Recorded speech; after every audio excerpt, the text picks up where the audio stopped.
పవన్ కళ్యాణ్ దయచేసి రాజశేఖర గారి పుణ్య మళ్ళీ జగన్కే దక్కిద్ది కానీ పవన్ కళ్యాణ్ ఆయన సీటు గెలవ మనం ముందు ఆయన సీటు గెలవ మనం ముందు ఆయన గెలవ మనం పవన్ కళ్యాణ్ ఆయన గెలవ మనం మళ్ళీ చిలకలూరిపేట దమ్మేసుకొని వచ్చింది మా సీటు 200 సీట్లు క్యాండిడేట్ జగన్మోహన్ రెడ్డి బలంగా ఉన్నాడు కదా.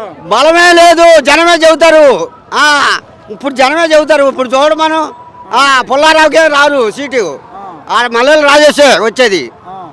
చూసినట్లయితే మరి పత్తిపాటి పుల్లారావు సీనియర్ నాయకుడు 2-3 సార్లు గెలిచినాడు. అవన్నీ తీర్థంగా ఇవాళ జనం ఎవరు వాడుకుంటే వాళ్ళకి.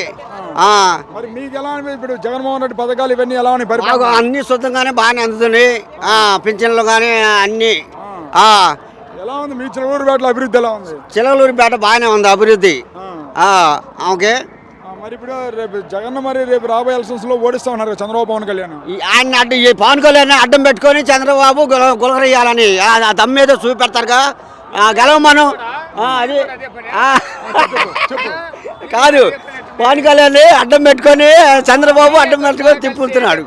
అది ఇక్కడ రేపు ఎందుకంటే ఇప్పుడు జగన్ కంటే ఎక్కువ పథకాలు గ్యాస్ బండ్లు ఫ్రీ బస్సులు ఇస్తా అన్నాడు. ఎవరు ఈమను ఎవరు ఇచ్చేది? పసుకుంకు డబ్బులు అన్నాడు, బొంగు అన్నాడు, బాచాలు అన్నాడు.